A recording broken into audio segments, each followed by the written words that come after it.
Howdy, stargazers, and welcome to this episode of Star Trails. My name is Drew, and I'll be your guide to the night sky for the week of April the 12th through the 18th. This week, we're talking about radio astronomy and the processes that allow us to see everything from the afterglow of the Big Bang to the shape of black holes. Later in the show, I'll talk about some of the photography from the Artemis II mission, and we'll check in with this week's sky, which offers some gems for early risers. Whether you're tuning in from the backyard or the balcony, I'm glad you're here. So grab a comfortable spot under the night sky and let's get started. Hopefully, you enjoyed the bonus episode I released last week about the David Bowie song, Space Oddity. I know that isn't everyone's cup of tea, which is why I didn't release it as part of the main sequence of shows. Anyway, I have news to report related to that episode. It looks like Bowie made it back into space. At the end of that bonus episode, I mentioned that I didn't know if the Artemis II astronauts were listening to Space Oddity, but as it turns out, they did listen to a song featuring Bowie. One of the tracks on their so-called Wake Up playlist was Under Pressure, the 1981 collaboration between Queen and Bowie. And here's another wild connection. Queen guitarist Sir Brian May has a doctorate in astrophysics.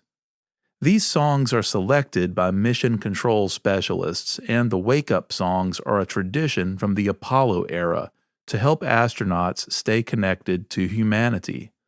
Other artists featured on the Artemis playlist included Chappell Roan, John Legend, and more. The historic Artemis mission ended Friday after a successful splashdown in the Pacific. I'm looking forward to combing through the images they brought back.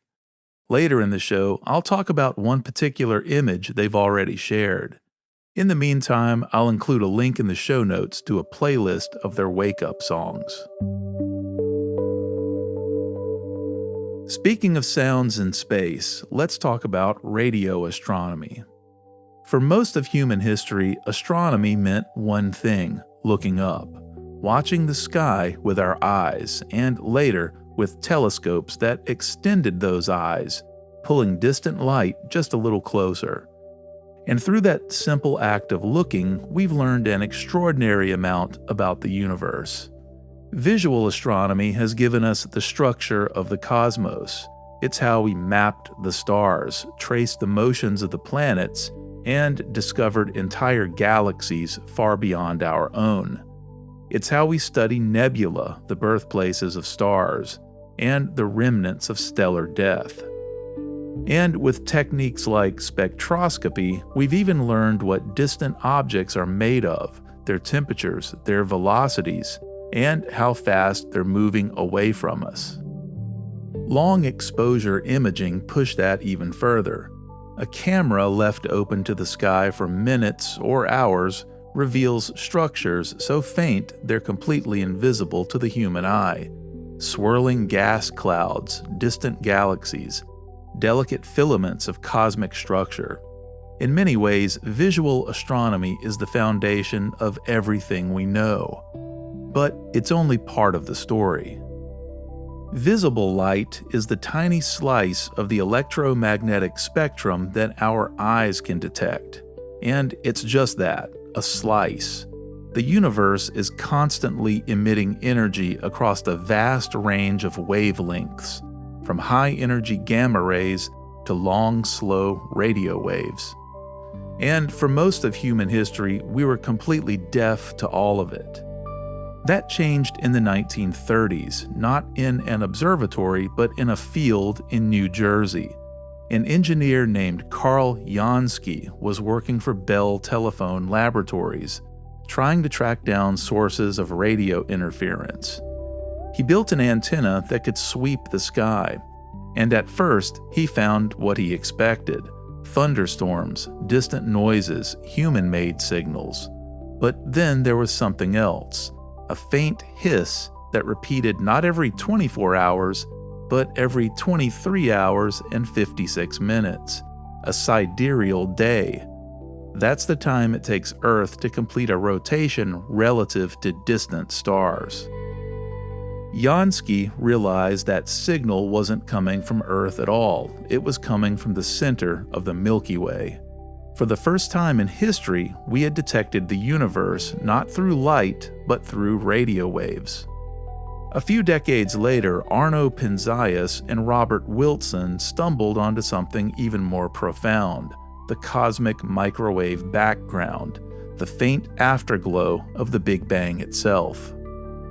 This discovery is a cornerstone of modern cosmology. The cosmic microwave background is remarkably uniform, but not perfectly so. Tiny fluctuations in its temperature, variations of just a few millionths of a degree, encode information about the early universe. From those patterns, we've been able to determine the age of the universe, its composition, and even its large-scale geometry. The CMB is a snapshot of the universe when it was just 380,000 years old, and it still surrounds us today, filling all of space. At that point, astronomy changed forever. We were no longer just looking at the universe, we were beginning to listen to it.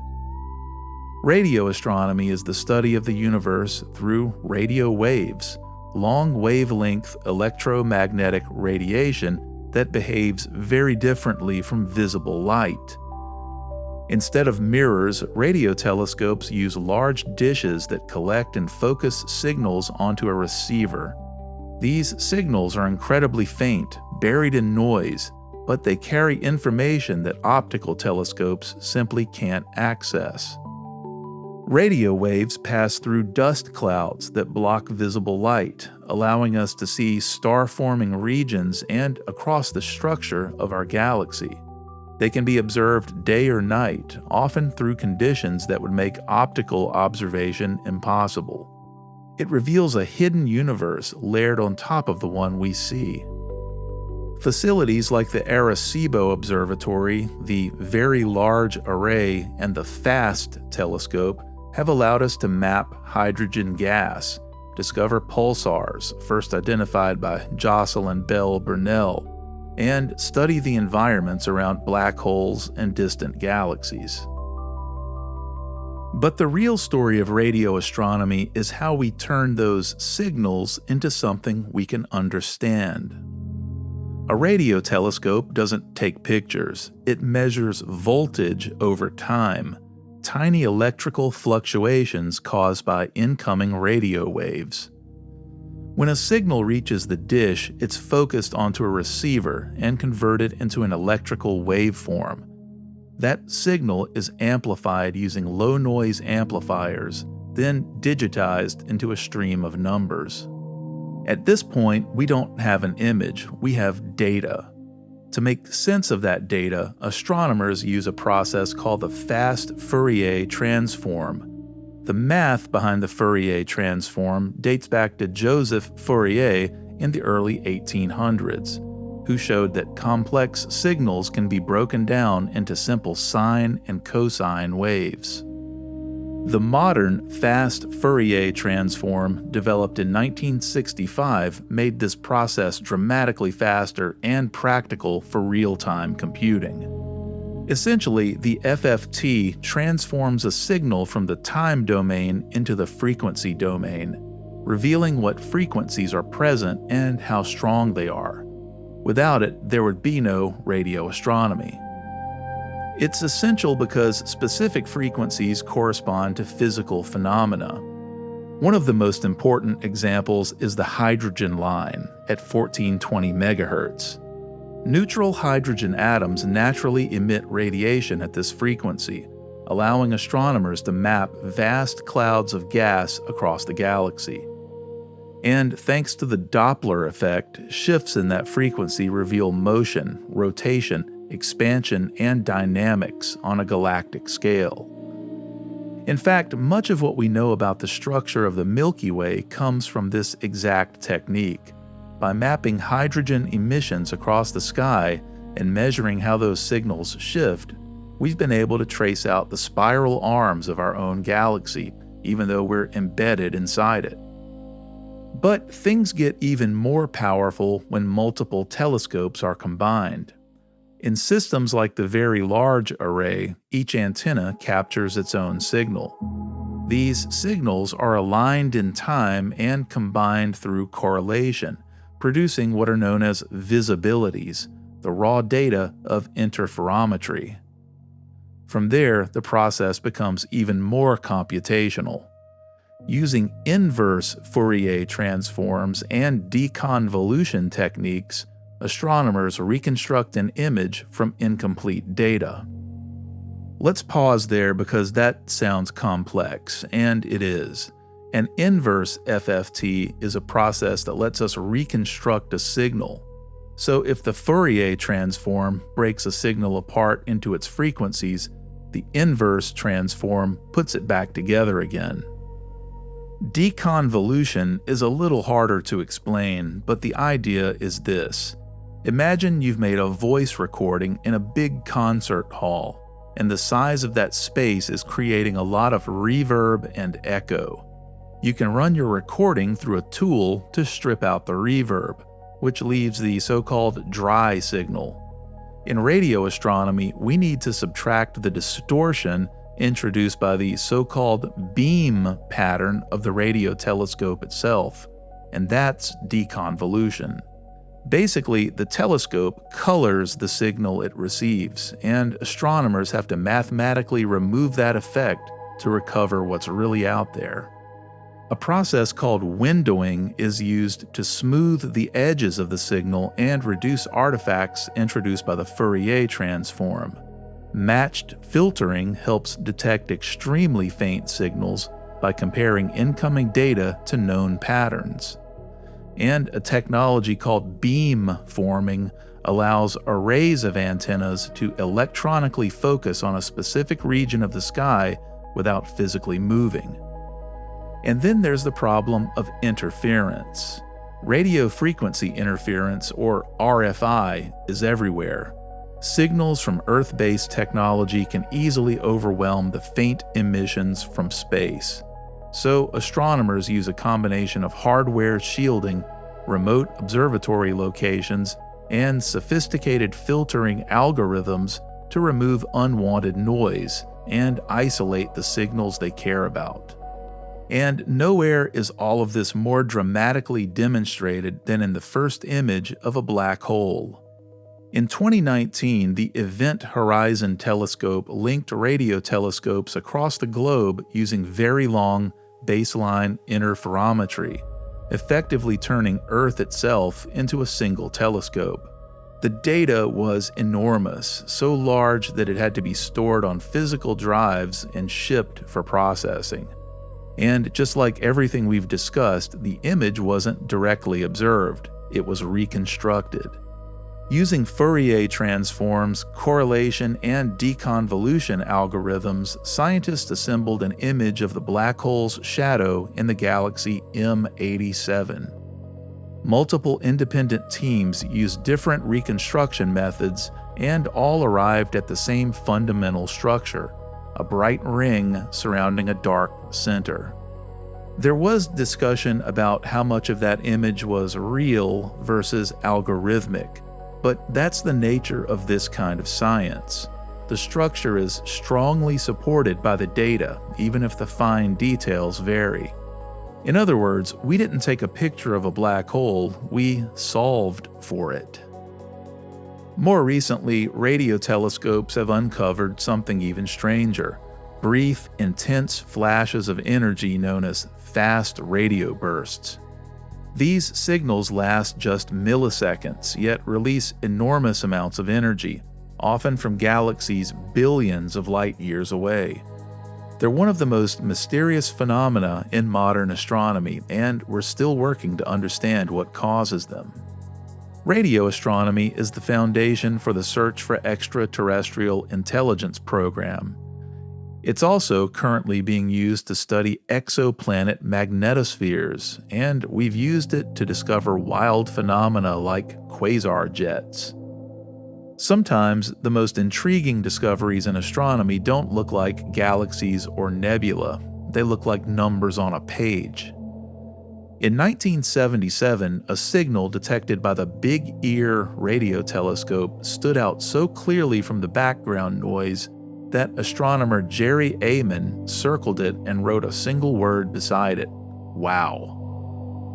This was, of course, dubbed the WOW signal, and it was simply a string of characters on a printout representing signal intensity over time.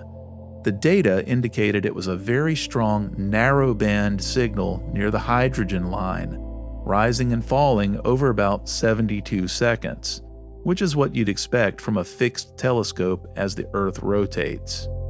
To this day, we still don't know what that signal was, but it's never been confirmed as extraterrestrial, and it's never been heard again. Behind every radio image is a pipeline of processing, filtering noise, correcting for Earth's rotation, compensating for atmospheric effects, and assembling a coherent picture from fragments of a signal. It's less like taking a photograph and more like assembling a picture from echoes. And here's the part that might surprise you. The same fundamental techniques that make radio astronomy possible are quietly at work in your everyday life. The amplification and digitization of signals, the use of Fourier transforms to break complex signals into frequencies, the filtering of noise, and even techniques like beamforming are built into the devices you use every day. Your phone relies on them to maintain a clear connection. Your Wi-Fi router uses beamforming to direct signals towards your devices. Your noise-canceling headphones filter out noise to isolate what you want to hear. Voice recognition is much like matched filtering. Even the music you stream every day has been broken down into frequencies and rebuilt again, using the same kind of math astronomers use to study the universe. In fact, every time I edit a podcast, I'm using a Fast Fourier Transform, perhaps 1,000 times a second or more, depending on how many tracks and audio processors I'm using. The efficiency of modern computers is incredible when you think about it. We'll explore the computational side of astronomy in more detail in a future episode, but for now, it's enough to say this: radio astronomy doesn't just expand what we can observe, it changes how we think about observing. The night sky isn't silent, it's alive with signals that are ancient, energetic, and constant. For most of human history, we simply didn't have the tools to detect them. But now we're listening, and what we're hearing is a universe far richer than anything we could ever see with our eyes alone.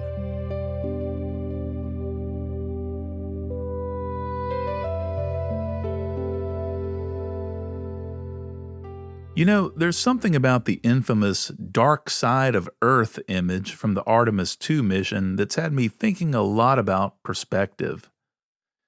The ever-prickly internet photography community was in a tizzy last week over this image, focusing on the camera used and its settings, the lens choice, the ISO, and so on. As a photographer, these factors interested me too, but ultimately what matters is something much simpler. For the first time in a long time, we're seeing the entire Earth as a complete sphere, just hanging there in space. And here's the part that didn't really dawn on me until recently. Most astronauts never actually see that. When you're in low Earth orbit, like the crews aboard the International Space Station, you're only about 250 miles up. That sounds high, but on a planetary scale, it's nothing. From that distance, you see curvature, you see oceans, continents, weather systems, stretching across thousands of miles. But you don't see the whole Earth. You're too close. If you want to see an entire sphere, you have to be far enough away that it fits inside your field of view. This is a no-brainer. For Earth, that distance turns out to be surprisingly large. In a low orbit, Earth fills your entire frame and then some. To step back far enough to see the full disk, you need to be not hundreds of miles away, but thousands. Roughly speaking, you need to get out to 6,000 miles or more before the entire Earth can comfortably fit into view as a complete circle. And that's exactly what the Artemis mission did. They headed out toward the moon, tens of thousands of miles away, finally giving us the distance needed to see our planet as a whole. When you're close, Earth feels endless. It fills your vision, it's where you are. But when you step back far enough, it becomes something else entirely, a finite object, a sphere of oceans, clouds, and life suspended in black space.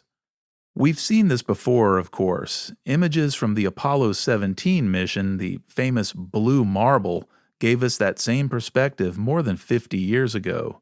But for a long time, that view hasn't been something we could experience in real time.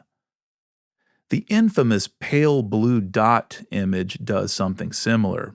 It's not technically a great photo, just a blue pixel in a dark void, but it offers up something more valuable: scale, perspective, and humility. And that's why this new image matters, not because it was shot with a 10-year-old Nikon camera, not because it has some sensor noise or that it could have been sharper, not because some goof on the internet thinks they could have shot it better, but because it reminds us of something easy to forget. You can't see the whole Earth until you leave it.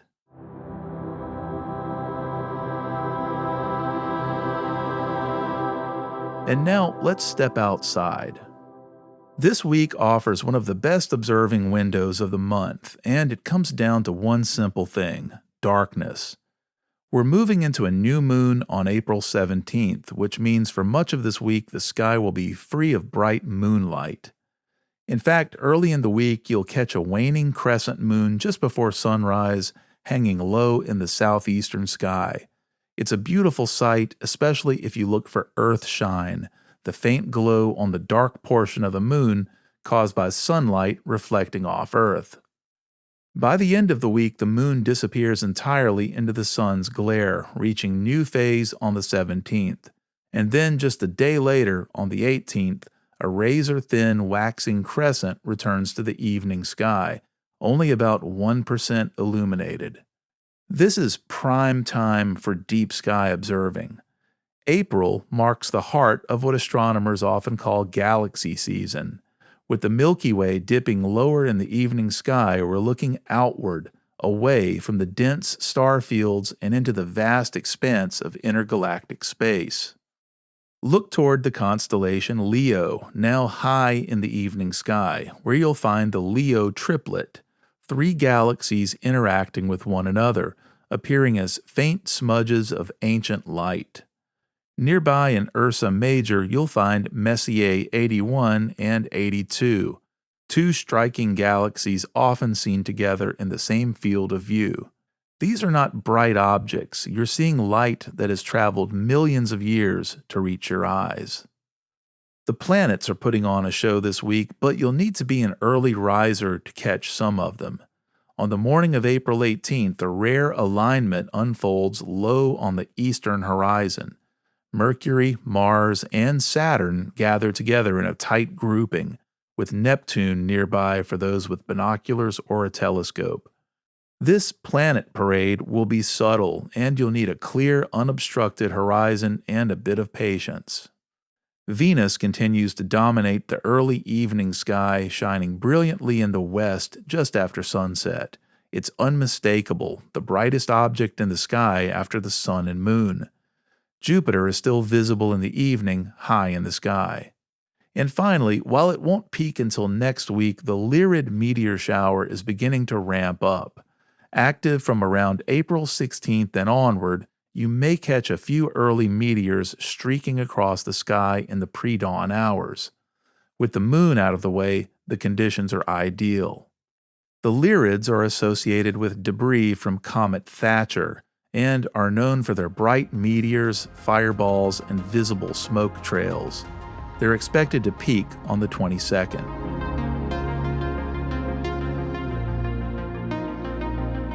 That's going to do it for this week. If you found this episode interesting, please share it with a friend who might enjoy it. The easiest way to do that is by sending folks to our website, startrails.show. And if you want to support the show, use the link on the site to buy me a coffee. That really helps. Be sure to follow Star Trails on Blue Sky and YouTube. Links are in the show notes. Until we meet again beneath the stars, clear skies, everyone.